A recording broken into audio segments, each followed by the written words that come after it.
Shut up and sit down.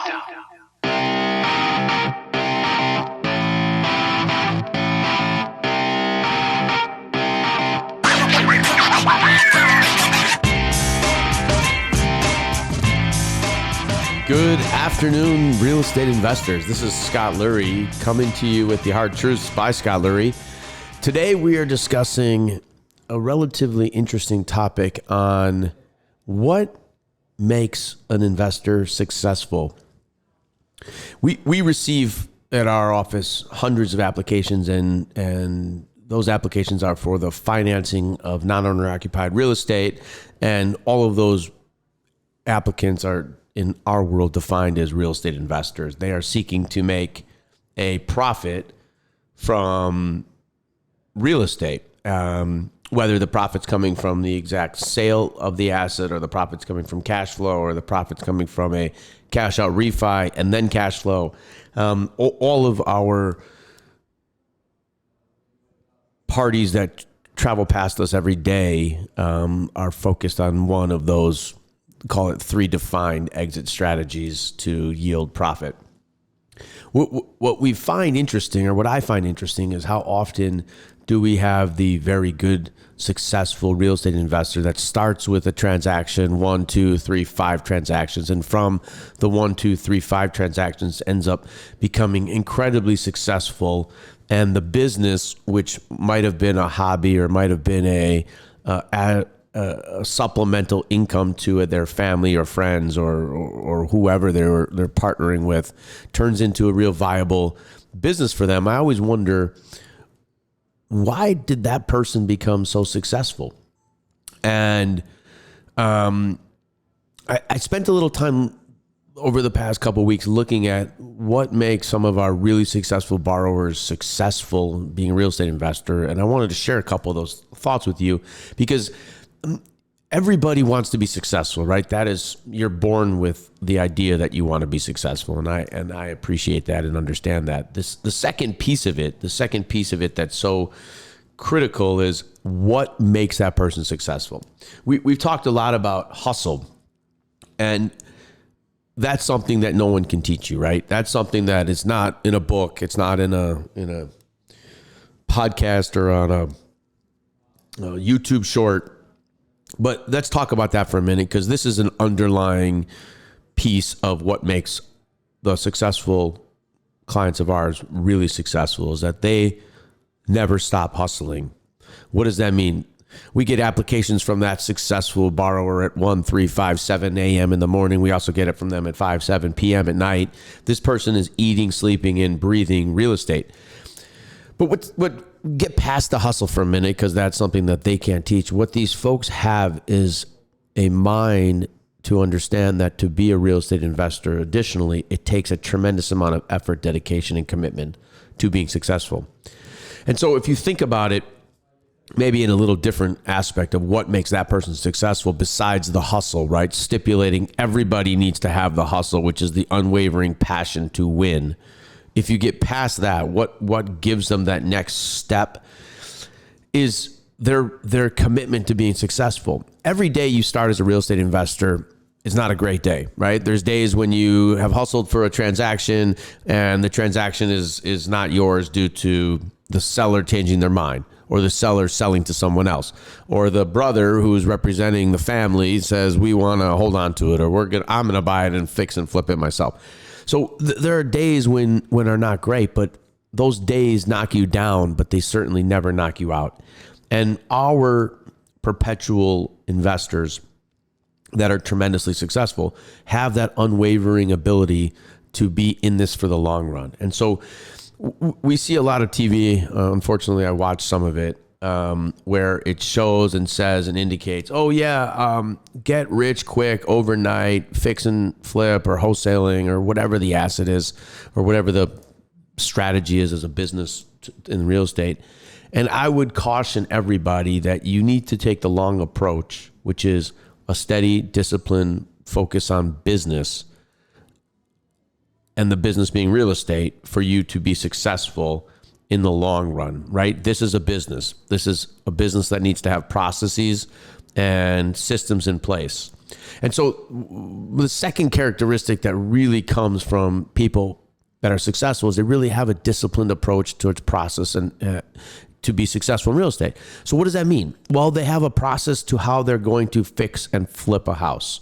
So many people have fixed and flipped houses. Many people have done it as a hobby, but the ones that are doing it 3, 5, 7, 10 times a month have let's say, for example, a steady crew, a crew that they use every time they're going to fix and flip. And what does that do for you? Well, it gives you the controls to make sure that you are delivering the same product every time that's a saleable product. If you look at franchises, for example, what makes McDonald's, or let's use Chick-fil-A, what makes McDonald's or Chick-fil-A so good? Every time you go and order that darn Chick-fil-A chicken sandwich, whether I'm in Brookfield, Wisconsin, or I'm in Detroit, Michigan, or I'm in wherever in the world, it always tastes the same, right? You feel me on that? It always tastes the same. And it's the same thing with the business of real estate, fixing and flipping. If you always are doing the same thing with the same crew, your finished product is always the same. And so having that ability to have a disciplined system in place is very important, in my opinion, of one of the key attributes to how some of our investors are rising to the top, as they've created the discipline and the system in place to fix and flip. What they also have done, which is equally as important, is how they source transactions. And so we see a lot of our guys and ladies that are investors that are saying, hey, I couldn't do something, whatever that something is. And the couldn't or the antis we don't hear those from any of our other successful borrowers. What they're doing is they have a system in place, whether they're buying from wholesalers, whether they're out sending their own letters, whether they're out text messaging and driving for dollars, whether they're automating a system where they have a acquisition team that's out there buying for them. Whatever the system is, these folks, the successful folks that we see, have a system around everything they're doing: acquisition, renovation, stabilization, meaning the tenant part of it, should that be part of their model. And then the other part of it is that they have an ample category of end lenders to exit the property. Our loan or our process is very defined, right? It's a defined metric, and our borrowers are very defined. The ones that are very successful are very defined, that on the anniversary of their loan, they're able to pay off the loan on the day to refinance into long-term stabilized capital, which makes them incredibly successful. And so what does this all mean? What is the highlight of the characteristic? The characteristic of that party is that they are disciplined in all facets, not just one, related to real estate investing. And you can see the difference right away when you talk to them on the phone, or they're on their 50th transaction of the year, and you're saying, man, how is this guy doing, or woman doing 50 transactions, and this guy over here is doing 2 and struggling? Same home, same comp, same location, same everything. And so the secondary approach that I think is very important is that you create a disciplined approach towards your business of real estate investing. You are not an investor. You are a business person focused on real estate and real estate investing. And I think that's super critical and something that we really have to change our mindset. And then, I would tell you that what we see, which is most intriguing underneath the space of being successful in the real estate world, is what happens when a problem occurs, right? Because as we know, problems occur every day. And what we find is the ultra successful investor that's focused on real estate investing understands that they're going to run into problems. And when they run into these problems, they're able to come up with solutions. Whether that solution is to call us as a lender and say, hey, I misbudgeted for a foundation that I didn't know about, or they're able to never call us and navigate through that on their own.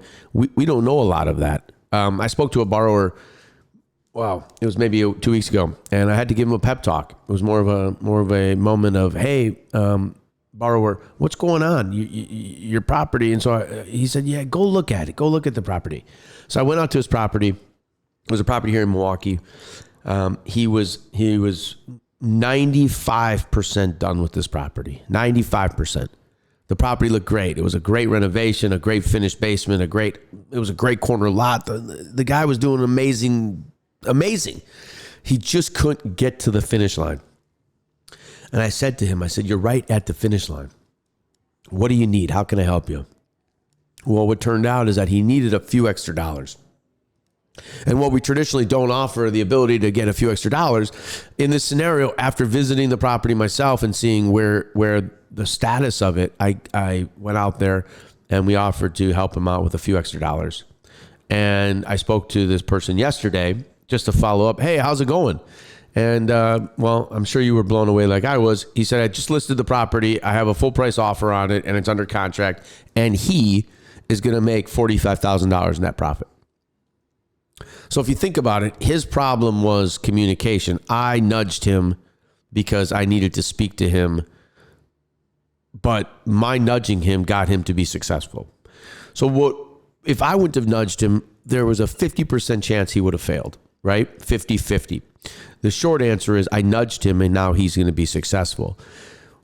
So the reason I say that to you is the proactive, successful investors are nudging themselves. They're not waiting for lender, borrower, mom, dad, brother, sister, uncle to nudge them and say, hey, guy, get over the finish line.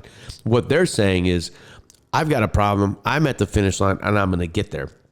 And that to me is what really separates the very successful real estate investors from the ones that are learning to real estate invest or don't understand real estate investing as a business yet, but it's more of a investment. I'm investing in real estate and hopefully I win.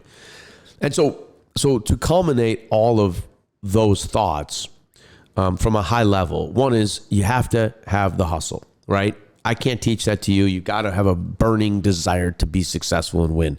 The second piece of this is you have to have a process in place under all aspects of what you're doing in this business. That includes real estate acquisition, that includes renovation, that includes disposition, that includes everything. Everything you're doing needs to have a process behind it. And yes, it's okay to write down that process. Even if the process is, I'm going to go drive 4 homes, that's a process. Write that down, understand what it is, and you will be successful. And then the third piece of it is obviously those that are able to navigate the waters to bob and weave through what is the challenges of real estate investing.